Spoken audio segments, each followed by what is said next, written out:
What's going on, everyone? Welcome back to another video. In this video, I'm going to be talking about what I'll be looking for from this week's upcoming NBA Draft Combine. Now, obviously, the draft lottery is this week, which is a very important thing for Blazer fans. We will be live streaming that right here on the main channel on Thursday, May 17th. So definitely do not miss that stream. Come join us and we will go through emotions together. Either it'll be emotions of disappointment or it'll be emotions of elation, or maybe it's in the middle where we stay at 6 or jump up to 4 and we're saying, okay, so what does this mean? You know, we'll have you covered and we'll have thoughts on what Portland's draft positioning might lead to from not only a draft standpoint, but also a potential trade standpoint. So do not miss that stream. I hope to see you there. Anyway, before we jump into this video, make sure to subscribe if you haven't already. Leave a like on the video. It does help me out. We're in the middle of a long stretch in daily uploads, so definitely go check back our videos in case you missed something that you might want to watch. By the time you're watching this, we've already done 5 draft profiles. I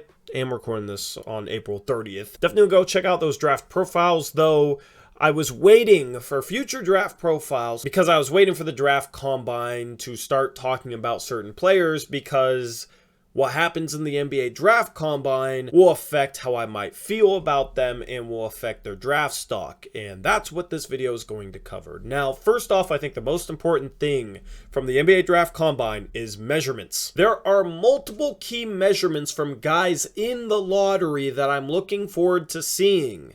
The first of which is AJ Griffin, who I've been on record saying he has low shoulders, he has a long wingspan, but I'm not sure he's 6'6". He looks shorter than that. And if he has low shoulders, I'm not sure his standing reach is going to be all that high. I'm very curious to see his standing reach. He might be too high in terms of a draft stock to measure. So with some of the top prospects, we have to wait and see if they even show up to the draft combine. But if he does measure, I'm very curious to see what his standing reach is. Norman Powell's, for reference, was 8'6½". So if AJ Griffin's standing reach is shorter than that, he's more undersized for the 3 position than Norman Powell was. And AJ Griffin defensively, I think, is worse on guards than he is at potentially the small forward or power forward position. But if he doesn't have the size, the length to be able to compete at those positions against NBA caliber forwards, then his draft stock will probably fall for me.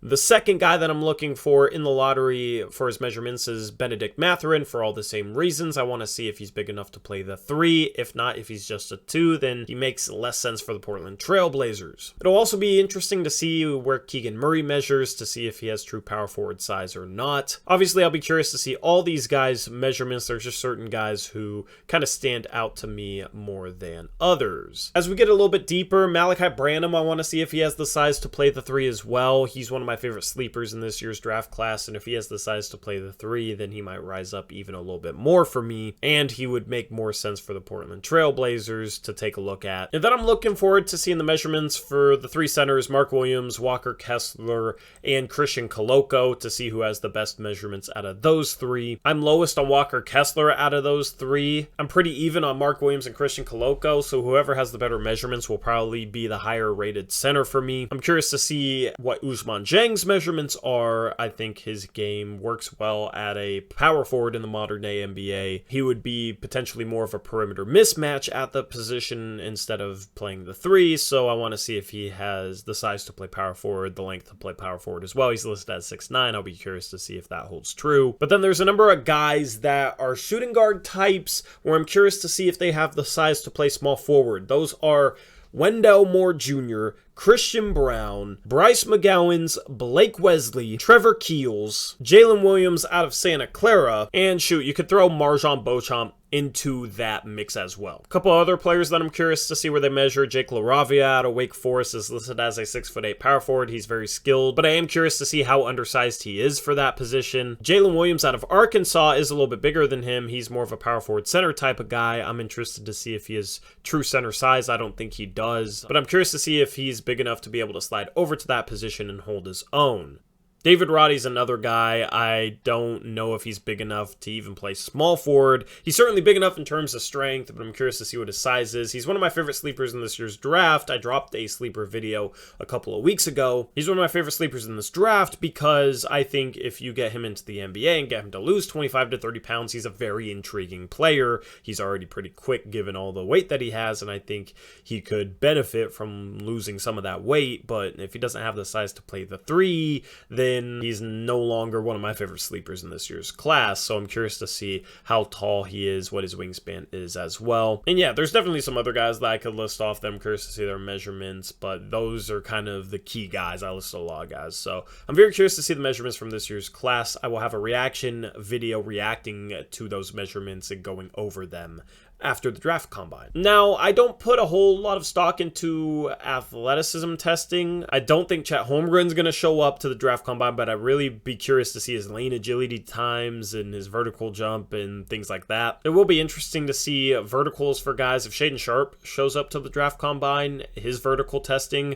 will be interesting to take a look at. Same thing with AJ Griffin, who was a freak athlete in high school and lost some of that athleticism due to a knee injury. It'll be interesting to see if maybe he's regained that a little bit, and maybe we can get a taste of that at the draft combine. Christian Koloko, I'd be curious to see what his vertical leap is, because he's definitely an athletic big. Same thing with Mark Williams. Kendall Brown could have the highest vertical leap of a non-guard. He's a very athletic guy. If he tests well athletically, then maybe he can regain some of the draft value he lost over the course of the season. He was a top 10 projected pick near the start of the season, and he's now projected around 20th. And then also you have draft combine scrimmages. Those are usually for guys that are projected to go in the second round. In a previous year, we saw Kyle Kuzma look terrific at draft combine scrimmages, and he played his way from potentially going undrafted to the late first round, and that ended up being a pretty good pick. A few of the guys I will be watching for in that draft combine scrimmage are Christian Brown, Bryce McGowan's, Ismail Kamagate. If he shows up, he's an international guy. You never know with them. Patrick Baldwin Jr. as well. If he can knock down shots, not only in draft combine scrimmages, but also just in workouts and shooting drills, then that might ease some of the concerns from his poor shooting season at Milwaukee. I'll be curious to see Jalen Williams out of Santa Clara. I think he's an intriguing prospect. Orlando Robinson as well, I think could have a huge draft combine and play his way into potentially the late first round as a very terrific offensive big man. I want to see Drew Timme as well. I want to see how much success he has against draft combine eligible players.